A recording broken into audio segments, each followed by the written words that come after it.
What's going on, guys? Started off the workout with some squats, and I always do 4 sets on squats, and I usually go for 8 reps, 6 to 8 reps really, because I'm trying to build my strength up in my legs at the minute, so not really looking for hypertrophy of the muscles. But there's 90 kilograms on the bar, and you're probably thinking that's not that much, but I'll be honest with you, I've only been training legs for 4 months now properly. I was one of these typical gym goers who just skip leg day. And yeah, I have got some chicken legs on me at the minute, but hopefully you'll see the progression over the next few months and year on the channel. A quick tip: I always warm up before squats because it's the main compound movement in my leg workout. So I like to get that mind muscle connection, and it's also good to stretch out your hip flexors, your quads, and your hamstrings and your glutes. It's all the main muscles you're going to be using when you're doing this compound movement, because it really is taxing on the body. And like I say, I do it first because I've done it last before, and I can never do as much weight as I would be able to do at the start. So I want to get the big exercises done before I go into the isolation work and focusing on just separate muscle groups. I did 4 sets of that, as you can see, and then I moved on to 4 sets of front squats for 10 reps. And I upped the reps on this because I feel like quads are one of my weak points on my legs, and 10 reps, 10 to 12 reps is going to hypertrophy of the muscle, kind of like give it a bit more definition, and that's what I want really. I haven't got a lot of weight on there once again, just 15 kg each side, but primarily front squats are going to aim to work the quads, whereas back squats are just going to be focusing on the glutes, the quads and the hamstrings. See, it's kind of like all the legs, and then you switch to front and you're just working the quads. And as you can see, the grip is quite uncomfortable. It's taken me a while to get used to it, especially like with the hand position and the bending back of the wrists. The bar there is balanced on my shoulders, and it looks like my wrists taking a lot of the weight, but they're not. And as you can see, I go quite deep on these. I say my form's pretty good, and as I'm coming up, I'm pushing through my heel. That is very key. You don't want to be pushing through the front of your feet or your upper body. Push through the heels to work the quads. After the compound movements, moved on to some isolation work on the hamstrings, and Romanian deadlifts are my favourite exercise for the hamstrings. 15 kg each side, and the form is key here. A few tips: retract the shoulders for every single rep as you come down. It will just keep the weight further on the hamstrings and keep your back nice and straight as you come down. Stick your bum out and then drive through the hips as you come up. Don't kind of like bend your knees and then drive up through the knees, because that's going to be doing deadlift instead, and that was my mistake I made when I first started doing these. Now you can see I'm wearing no shoes here, guys. That's just personal preference completely. It's up to you what you want to wear. After that, moved on to some weighted walking lunges.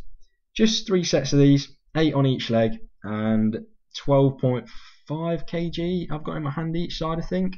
So not too heavy at all. Once again, I think these are one of the most underrated exercises in the gym used for legs. You don't see many people doing them. I don't know why that is. I don't know whether it's because people just are lazy, can't be bothered to walk with weights all the way through the gym, getting people's way. But great for the quads, great for the hamstrings, and also great for the glutes. It's kind of like works everything again. Looking at my form here, I could probably stretch out a little bit further when I take each step, but yeah, I think it's a really good one. It's underestimated.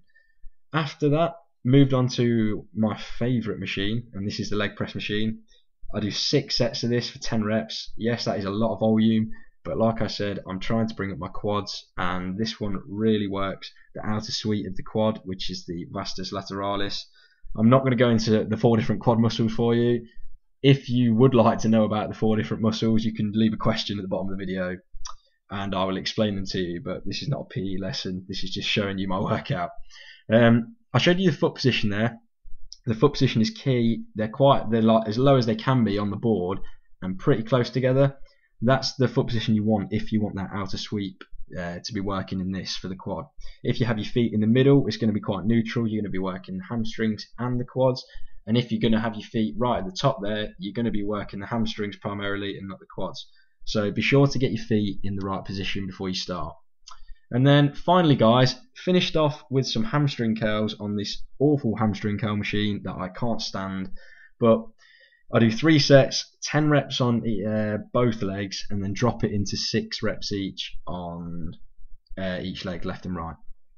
And the reason I do this, guys, is because I feel like I don't do enough on my hamstrings, and you don't really want to neglect the hamstrings, because look at it as your bicep and tricep and think you want to have an even kind of like distribution, don't you? So if you just kind of neglect against the hamstrings and focus on the quads, one, it's going to look stupid because you'll be out of proportion, and two, you're also going to have a higher risk of injury if you're not training both muscle groups. Finally, moved into some quad extensions for the hypertrophy at the quads, and 3 sets of 12 reps. Get a good squeeze at the top, and that is the end of the video, guys. I hope you enjoyed this leg workout. Subscribe, comment. Thank you very much, guys. Okay, I just wanted to go over a few points in the video, but first of all, thank you to everyone who subscribed to the channel, watched the videos, shared the videos on Facebook. I honestly can't thank you all enough for the support so far, and I'll just try my best to keep these videos coming on a regular basis and hopefully keep you all motivated. And I'd just like to add one more thing. I've set up an Instagram page. It's under CK Bodybuilding, and if you're interested, it'd be great if you could give it a follow.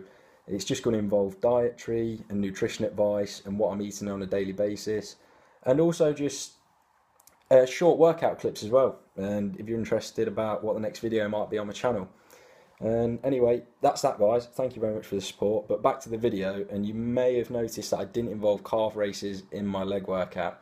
The reason being is I've actually bruised a bone in my right foot, and this is just preventing me from doing any calf raises or putting any weight on my calves at all at the minute. And I'm not saying you shouldn't do them. I think you should do them, but for me personally at the minute, it's just not possible. But yeah, for the rest of the workout, pretty high volume like most of them, but I'm trying to grow, trying to build size, so more sets the better for me personally. Hope you enjoyed the video though, and if you have any further questions or queries, please feel free to comment below and I will be happy to answer any of them questions. And yeah, another video will be coming in the week, so look out for that. Thank you very much for your support. Cheers, see you on the next one.